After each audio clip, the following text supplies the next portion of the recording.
Good morning and thank you for joining us for a special weather impact edition of Sunrise at 6. I'm China Green. And I'm Drew Carney. We know yesterday Portland got to 91 degrees. Today we're calling for a high of 98 degrees in the city. We have team coverage on this. Thomas Schultz has more on heat-related illnesses that you want to be mindful of, especially if you plan to be outside today. But first, we're going to get to Chris McGinnis with a look at today's forecast. Chris, what do you got? Yeah, well, for starters, we are warmer, a good 5 to, in some cases, 15 degrees warmer right now than we were 24 hours ago. A heat advisory in effect for the I-5 corridor, the lower Columbia Valley, and the Columbia River Gorge, at least the western gorge, through 10 o'clock this evening. The heat risk today is substantial, with afternoon high temperatures 95 to 100 degrees, and again, that heat advisory in effect until 10. The real heart of the afternoon here, between 1 and 6, is the time that you really want to work to limit your exertion out there in the heat, and obviously do what you can to stay hydrated if you are working outside today. The sun is up, it is out, it is bright. 64 last check at PDX, and the plan for today has temperatures in the upper 80s by noon and then topping out at 98 degrees. Not a record, but the hottest day of the year thus far. So just take caution, be prepared for a really hot day today, and then we get a break in the heat. Guys, back to you. All right, thanks, Chris. We know state agencies are urging people to be extra careful today. The National Weather Service has also issued an extreme heat watch for many parts of the state. Sunrise reporter Thomas Schultz joins us from downtown Portland. So Thomas, who is the most vulnerable for extreme heat? Well, guys, the most vulnerable are seniors, children, people living with disabilities, women who are pregnant, and of course, people who don't have air conditioning. The Oregon Department of Emergency Management says that people often underestimate the impact of heat, especially when it lasts for days.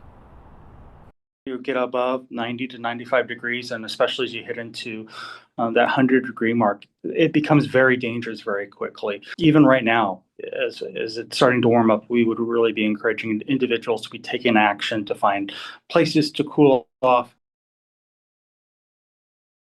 It's also warning people to be cognizant of heat-related illnesses. If you're sweating heavily, feel weak, dizzy, or nauseous, you may be suffering from heat exhaustion.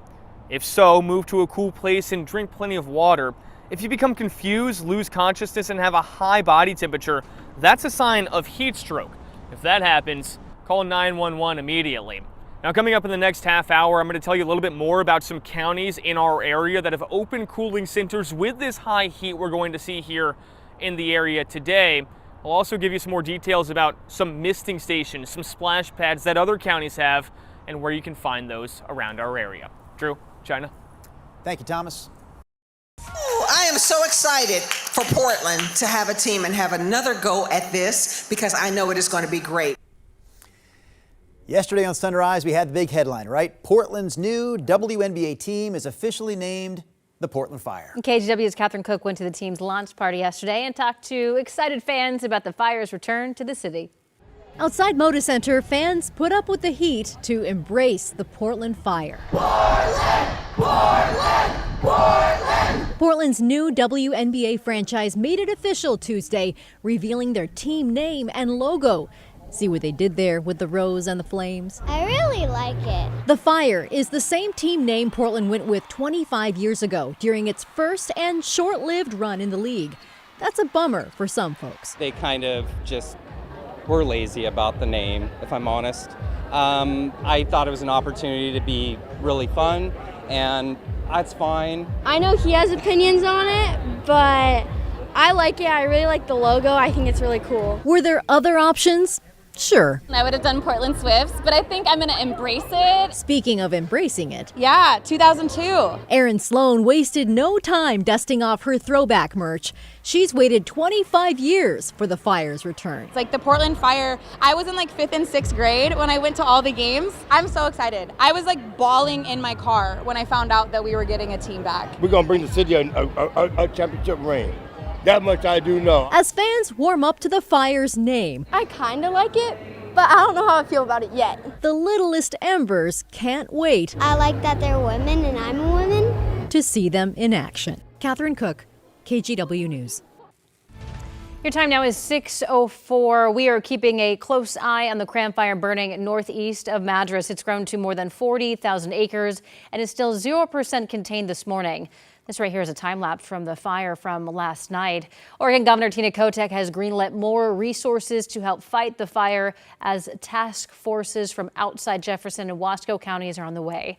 Roughly 300 people are now in the level 3 go now evacuation zone that's in red right there on that map. Those evacuations cover part of both Jefferson and Wasco counties and are getting close to the town of Madras as well as both sides of Highway 97. Meanwhile, the first phase of cleanup is underway following last month's Rowena fire in the gorge west of the Dalles. So this fire destroyed nearly 60 homes in the area. It also burned almost 4,000 acres. A task force is working now to clear the area of any hazardous materials and take them to a hazmat landfill. Essentially removing hazardous waste from the ash piles, and that's like propane tanks, pressurized cylinders like welding gases. You might find some paint cans or things like that. A lot of the stuff you would normally expect to see around your own house. Because of the extensive cleanup here, it could be weeks before homeowners can start rebuilding. Also, a quick reminder this morning, starting tomorrow, campfires, portable stoves, and personal fires of any kind will be prohibited in the Mount Hood National Forest. It's always a good idea to check fire restrictions before you head to any local campsite or before traveling anywhere outdoors. And stick with us because coming up at 6:20, we are taking a look at how Portland General Electric is working to stop power lines from sparking wildfires. Before we get back to Chris McGinnis and today's forecast, how about a look at the art happening this morning in Hillsboro? Chalk art at its finest. Hillsboro will be the site for a huge chalk art festival this coming weekend. It's happening Saturday and Sunday right there on Main Street, downtown Hillsboro. Both days this weekend, 10 a.m. to 6 p.m. A quick shout out to the two artists who agreed to wake up early and give us a little look at how it's all done. This is Carrie and Razier working hard. Is that an alien on top of a slice of pizza?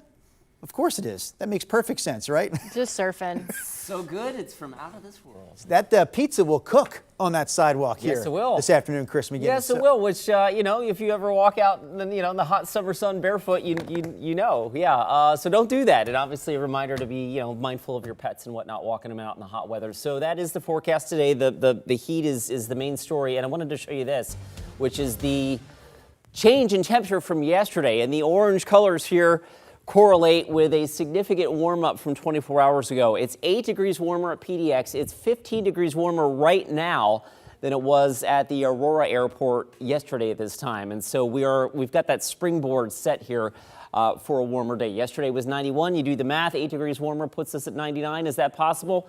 Yes. My forecast high is 98. So there you go. 64 last check at PDX for the light west breeze across the region. 73 in Hillsboro, 61 Vancouver. So there are some cool pockets out there, but the point is that all of these numbers are warmer than yesterday, and in some cases they're a lot warmer. Temperatures along the Highway 26 corridor heading up towards Government Camp are on the order of about 12 to 18 degrees warmer right now. So that's in that 2,000 to 4,000 foot layer, which tells us that the air mass above us is also warmer than it was yesterday, which all points to hot temperatures for all of us today. Dallas sits at 70, Albany 67.